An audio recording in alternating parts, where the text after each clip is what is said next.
उत्तर प्रदेश का हाथरस अपनी हींग के लिए दुनिया में जाना जाता है। इसे हींग का शहर भी कहते हैं, जिसके लिए सुर्खियों में रहना इस शहर की असली पहचान होनी चाहिए। शायद है भी, लेकिन आजकल ये शहर जिन बातों को लेकर चर्चा में है वो कोई अच्छी बात बिल्कुल भी नहीं है। शहर के एक स्कूल में एक मासूम को केवल इसलिए मार दिया गया क्योंकि स्कूल के संचालक का ये मानना था कि ऐसा करके उसका स्कूल और अच्छे से चलने लगेगा। कोई सोच भी सकता है कि कैसे एक स्कूल के संचालक ने उसी स्कूल के मासूम को मार डाला ताकि वो स्कूल तरक्की करे। सोच के भी शरीर में सिहरन पैदा हो जाती है कि जिस स्कूल में इंसान अपने बच्चों को इसलिए भेजता है कि बच्चे हमारे देश का भविष्य हैं, बच्चे हमारे देश का नाम रोशन करेंगे, पढ़ लिख कर अपने माँ बाप का नाम रोशन करेंगे, और स्कूल में इस तरह के दरिंदे रहते हैं जो बच्चों को केवल बलि का बकरा समझते हैं। बीते दिनों खबर आई कि हाथरस में एक 11 साल के मासूम कृतार्थ की रहस्यमय तरीके से मौत हो गई है। बच्चे के पिता ने कहा कि उनके पास फोन आया कि उनके बच्चे को बुखार है और उसकी हालत बिल्कुल खराब है। जब परिजन बच्चे के स्कूल के हॉस्टल गए तो स्कूल और हॉस्टल का संचालक वहां से गायब मिला। वहां बच्चा भी नहीं था। आरोपी संचालक बच्चे को लेकर मौके से फरार हो गया था। मामला सहपऊ कोतवाली के रास गांव का है। यहाँ डीएल पब्लिक आवासीय स्कूल स्थित है। स्कूल में 11 साल का छात्र कृतार्थ कुशवाहा क्लास 2 में पढ़ता था, जो कि तुरसेन का रहने वाला था। जांच में ये बात सामने आई कि कृतार्थ की हत्या कर दी गई। बच्चे का शव स्कूल प्रबंधक की कार से बरामद हुआ था, जिसके बाद वहां हड़कंप मच गया। बच्चे के परिजनों ने स्कूल प्रबंधक पर आरोप लगाया था कि उसने बच्चे की हत्या की और फिर काफ़ी देर तक उनको टहलाता रहा। आरोपी ने पुलिस को भी चकमा देने की कोशिश की, लेकिन आखिरकार वो पकड़ा गया और उसकी गाड़ी से बच्चे का शव भी बरामद हुआ, जिसके बाद मामला और भी ज़्यादा गंभीर होता गया। इस हत्याकांड से पूरे इलाके में खलबली मच गई। पुलिस को इस केस में बहुत बड़ी कामयाबी मिली है। हत्याकांड में शामिल स्कूल प्रबंधक समेत 5 आरोपियों को गिरफ्तार कर लिया गया है। इसी के साथ मामले में कई चौंकाने वाले खुलासे भी हुए, जिससे पुलिस वालों के भी रोंगटे खड़े हो गए। मामले में सामने आया कि स्कूल प्रबंधक के पिता ने ही ये सब करवाया था, वो भी सिर्फ इसलिए ताकि उनका स्कूल और तरक्की कर सके। इसके बाद आरोपियों ने जो बात कबूल की वो और ज़्यादा डरावनी थी।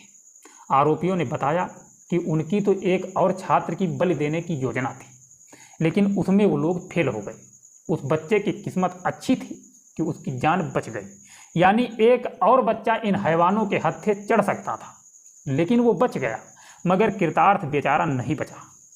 23 सितंबर को कृतार्थ के पिता कृष्ण कुमार ने इस बारे में स्कूल प्रबंधक के साथ कुछ और लोगों के खिलाफ केस दर्ज करवाया था।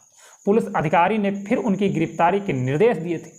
पुलिस ने अब जब नामजद 5 आरोपियों को गिरफ्तार कर लिया, तब जाकर पता चला कि स्कूल के प्रबंधक दिनेश बघेल के पिता जसोधन सिंह ने स्कूल की तरक्की के लिए बच्चे की बलि देने का प्लान तैयार किया था। उनको 2 बच्चों की बलि देनी थी, जिसमें से एक बलि देने में वो कामयाब भी रहे और दूसरी बलि देने में शायद फेल हो। पुलिस ने आरोपियों को पकड़ा तो उन्होंने अपने खौफनाक मंसूबों की कहानी बताई। ऐसे शुरू किया जैसे ये सब कुछ उनके लिए कितनी साधारण सी बात हो। पूछताछ में उन्होंने बताया कि इससे पहले भी वो एक बच्चे की बलि देने की कोशिश कर चुके थे। उसका नाम राज है, जो 4ठी कक्षा का छात्र है। राज को इन लोगों ने 6 सितंबर के दिन मारने की कोशिश की थी, लेकिन जब उन लोगों ने राज का गला घोंटना शुरू किया तो वो जोर जोर से चिल्लाने लगा। फिर किसी तरह से जान बचाकर वो वहाँ से भाग खड़ा हुआ। राज का मेडिकल करवाया गया, जिसमें पता चला था कि उसका गला दबाने की कोशिश की गई। जांच में स्कूल के पीछे लगाए गए नलकूप में पूजा पाठ का सामान भी मिला, जिससे पुष्टि हुई कि यहाँ तंत्र मंत्र किया जा रहा था। इस केस की जांच अभी चल ही रही थी कि तभी 22 सितंबर को आरोपियों ने कृतार्थ को अपना निशाना बना लिया, बच्चे का गला दबाकर उसे मार डाला। पुलिस ने जिन 5 आरोपियों को गिरफ्तार किया है वो सभी अलग अलग शहरों के रहने वाले हैं। दिनेश बघेल और जसोधन सिंह रसगमा गांव थाना शाहपऊ जनपद हाथरस के रहने वाले। वहीं लक्ष्मण सिंह पुत्र राधे श्याम बढ़ा लहरोली घाट थाना बलदेव जनपद मथुरा के रहने वाले हैं। और बीरबल सिंह उर्फ वीरू पुत्र रघुवीर सिंह गांव बंका थाना मुरसान हाथरस के रहने वाले। पुलिस इस मामले में आगामी कार्रवाई कर रही है। आरोपियों ने इस बात को कबूल कर लिया है कि तंत्र मंत्र के चलते ही बच्चे की बलि दी गई। वहीं जब से बात सामने आई है तब से कृतार्थ के पिता को बहुत बड़ा सदमा लगा है। पहले मासूम की मौत को लेकर, फिर हत्या का कारण जानकर बेचारा रो रो कर दुखी है।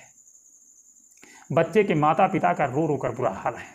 बच्चे की माँ ये सोचकर बेसुध हो रही है कि काश उन्होंने बच्चे को अपने पास ही रोक लिया होता जब वो आखिरी बार घर आया था। कम से कम उनके कलेजे का टुकड़ा सलामत रहे। पिता का कलेजा ये सोच सोच कर फट रहा है कि क्या उनके बच्चे का गला दबाते वक्त उन दरिंदे के हाथ नहीं कांपे।